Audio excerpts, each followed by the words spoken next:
bakristu bavandimwe inshuti zacu mudukurikira kuri YouTube Paroisse Saint Vincent Pallotti Gikondo. Kristu Yezu akuzwe. Tuboneyeho kandi kwifuriza umwaka mushya muhire wa 2024.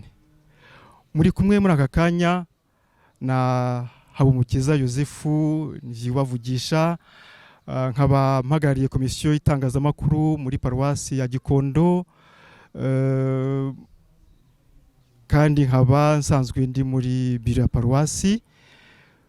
Uyu munsi rero twifuje kuganira ku bikorwa bimwe byabaye uyu munsi ku cyumweru cyo kwigaragaza kwa Nyagasani. Turi kumwe na Sœur Pasteur Emmanueline mutuye Maria, ndumubikira mu muryango w'ababikira inshuti z'abakene mu rugo rwa Gatenga niho nkorera ubutumwa Paroisse ni Gikondo. Murakoze Sœur Emmanueline. Uyu munsi Kiliziya yizihije umunsi mukuru wo kwigaragaza kwa Nyagasani. Yego. Hano muri Paroisse ya Gikondo ku buryo bw'inkahariko habaye ibikorwa bibiri. Igikorwa cyo kwifuriza abana Noheri nziza ndetse n'igikorwa cyo gusoza gahunda mwe mwatangiye y'umuririmbyi w'inyenyeri. Iyi gahunda ukaba warayikurikiranye ku buryo bw'umwihariko. Yego. Twagira ngo tubwire uburyo icyo iyi gahunda yari igamije muri make, kugira ngo abadukurikira cyangwa se abagize amahirwe yo kwakira icyo gikorwa mu ngo iwabo basobanukirwe kurushaho icyo cyari kigamije. Yego, murakoze. Igikorwa cy'umuririmbyi w'inyenyeri ni ubwa mbere cyari gitangijwe muri Paroisse ya Gikondo. Icyo gikorwa icyo kigamije tugenda dutangaza inkuru nziza y'amahoro, tubwira abantu ko umwami Yezu yatuvukiye, dore ko abenshi bamwe na bamwe baba batagiye mu misa, baba batazi n'ibyabaye, ariko iyo babonye abana bari gutambagira bagenda bafite n'inyenyeri bari kugenda bajya mu rugo ku rundi, bituma bamenya ko hari igikorwa kiriho, Noheri yabaye, noneho bigatuma noneho nabo bagira ibyishimo mu mitima yabo. Uti n'ubwa mbere kibaye muri Paroisse Gikondo kandi koko nibyo? Yego. Ubwo mwakiriwe mute ku bwari ubwa mbere bikibaye? Ese hari imbogamizi mwahuye nazo? Bakiriye babyakiriye bate? Ntibyabatunguye? Byagenze gute? Murakoze. Ntago byatunguranye nubwo igikorwa ari ubwa mbere cyari kibaye. Mbere yuko igikorwa kiba cyatangiriye mu Kiliziya, kimwe nuko iyo kigiye gusozwa nabwo gisorezwa mu Kiliziya. Ubwo rero abakristo bamenyeshejwe ko icyo gikorwa cy'umuririmbyi w'inyenyeri kigiye gutangira kugira ngo bazitegure no kwakira abana. Igikorwa cyacu rero cy'umuririmbyi w'inyenyeri cyagenze neza, twagiye dusura urugo ku rundi, ntago twagiye tureba abakristo gaturika gusa. Mwagiye musura urugo ku rundi, ko byumvikana ko ari igikorwa kitari cyoroshye, cyane cyane ko mwari mufite itsinda ry'abana. Mwabyifashe mute kugira ngo abana bagikore?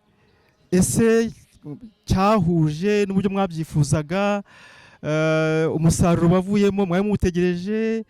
Ese muri make tubwire ukuntu abakristu cyangwa se izo ngo uko babyakiriye, ubutumwa mwari mubashyiriye, niba hari n'imbogamizi mwahuye nazo, ni umwanya kuzivuga kugira ngo nka Paroisse cyangwa se nkamwe mugikurikirana umwaka utaha zizabe zabonewe umuti n'izo mbogamizi niba zihari. Murakoze. Kubera ko igikorwa ari ubwa mbere cyari kibaye muri Paroisse, ntabwo twabashije kugera mu ngo zose uko bikwiye, kuko ingo biba bisaba kuzizenguruka turi kumwe n'abana. Twifashisha abana bo mu tugoroba mu miryango remezo. Ubwo rero imiryango remezo idafite abana bakora utugoroba, iyo ni imbogamizi twahuye nayo. Ubwo rero tukaba twifuzaga ko imiryango remezo yose yagira utugoroba kugira ngo byibura mu mwaka utaha abana tuzabashe kugera mu ngo zose, iyo mbogamizi yo twahuye nazo, kuko abakristo baratubwira bati ko twebwe mutatuzaniye iyo nkuru nziza y'amahoro. Ubwo rero icyo twifuza nuko ubutaha imiryango remezo yose yaba ifite utugoroba, noneho rero abana bakabasha kugera mu ngo zose z'abakristo n'ahandi hose, bakabasha kubashyira iyo nkuru nziza y'amahoro. Kuzenguruka imiryango remezo igize paruwasi yacu, navuga ko ari igikorwa kitoroshye. Ese byonyine kugera ngo ugende mu muhanda, ni ikihe cyemezo se cyangwa se uruhushya mwari mufite kugira ngo mugende mwumva mutekanye nta kibazo? Murakoze. Kuri ibyo ngibyo mutubajije, twagendaga nta nkomyi dufite mu nzira, nta bwoba rwose, turi kwamamaza inkuru nziza y'amahoro, kuko mbere na mbere tubanza gushimira abapadiri bacu bakiriye icyo gikorwa twabagejejeho cyo gutangiza umuririmbyi w'inyenyeri kuri paruwasi ya Gikondo. Babidufashijemo rero, badusabira n'ibyemezo muri leta. Tukaba dushimira rero n'inzego bwite za leta zaduhaye impushya zo kugira ngo tubashe kuzenguruka urugo ku rundi. Turanashimira rero n'abakristo batwakiriye ndetse n'impano bagiye baduha. Mwakiriwe neza muri rusange nkurikije ibyo muvuze? Yego. Ku buryo n'umwaka utanga witeguye gutangirana iki gikorwa mukageza aho kitageze nk'aho mwavuze mu miryango remezo idafite utugoroba tw'abana? Yego, turabyiteguye cyane. Ubutumwa bwihariye waha ababyeyi cyangwa se imiryango yagize amahirwe kubakira ni ubuhe? Ubutumwa bwihariye natanga kuri uyu munsi wa none, ari nabwo twashoje icyo gikorwa cy'umuririmbyi w'inyenyeri, nuko nashishikariza abakristo kujya bohereza abana mu tugoroba kugira ngo tubashe gufatanya, kuko mu tugoroba tuhigira ibintu byinshi cyane bishobora gufasha abana n'abakristo muri rusange. Icyo rero nashishikaza ni ukujya bohereza abana mu tugoroba kugira ngo ubutaha icyo gikorwa cy'umuririmbyi w'inyenyeri kizabashe kugenda neza. Ni igikorwa kandi cyahuriranye na Noheri y'abana hari muri paruwasi ya Gikondo. Yego. Ese kuki paruwasi cyangwa se kiliziya igena umwanya wihariye wo kwifuriza abana Noheri kandi ari umunsi mukuru uba wizihijwe muri rusange? Murakoze. Iyi Noheri y'abana ibaho kuri uyu munsi wo kwigaragaza kwa Nyagasani, kugira ngo abana bongere guhura, bongere kugirana ibyishimo, ndetse bazirikana ko na Yezu nawe yabaye umwana nkabo. Yego. Kuzirikana ko Yezu yabaye umwana nkabo ni ubutumwa butoroshye buhawe abana, ariko butanzwe mu gihe amashuri yagiye gutangira.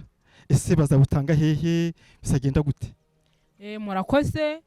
Nubwo bihuriranye n'igihe cy'amasomo y'abanyeshuri, bagiye gusubira ku ishuri, ariko bazagenda bazirikana icyo gikorwa basoje. Ubwo rero kizongera kuba igihe nk'iki ngiki, nibwo icyo gikorwa cyongera kuba. Yego. Ubutumwa bwihariye wenda mu gusoza twaha ababyeyi? Murakoze. Ubutumwa bwihariye twakongera guha ababyeyi ni uko bagomba gukomeza gushishikariza abana babo kujya mu murongo mwiza w'abakristo, kuko ejo nibo bakristo dufite mu bikorwa bya kiliziya. Ejo nibo bakristo dufite mu bikorwa za kiliziya.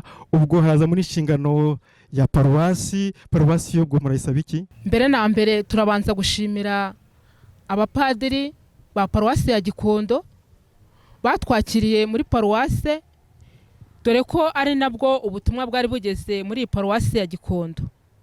Turabashimira rero kuba baremeye ko ubu butumwa bw'umuririmbyi w'inyenyeri bukorwa muri iyi paruwasi. Ariko nanone tukaba twanabisabira ko mwadufasha mukajya mushishikaza abakristo kugira ngo bohereze abana mu tugoroba binyuze mu miryango remezo. Nkaba rero nshimira n'abakristo mwagiye mutwakira mu ngo zanyu, kandi mbashimira n'impano mwagiye muduha. Mwarakoze cyane, Imana izasubiza aho mwakuye. Murakoze cyane ma sœur, murakoze cyane ku bitekerezo byiza muduhaye, murakoze cyane kutugaragariza uko iki gikorwa cyagenze, kandi n'ibyifuzo utanze ba nyir'ubwite babyumvise bazabishyira mu bikorwa. Ahasigaye rero bashuti bavandimwe bacu, bakristo bavandimwe, twongeye kubifuriza umwaka mushya muhire, tubasaba gukomeza kubana natwe mukurikira ibiganiro byacu, mutureba, mumenyesha mu nshuti zanyu iyi YouTube yacu Paroisse Saint Vincent Pallotti Gikondo, mukora like, musharinga, kandi mutanga ibitekerezo byanyu hariya handitse commentaire, ubundi mugabyonda kukazogira. Twifurije rero gukomeza kunyorwa n'ibiganiro tuzakomeza kubategurira. Ahasigaye tuzakomeza kubana namwe, kandi ibitekerezo byanyu ni ingenzi. Murakoze, murakarama.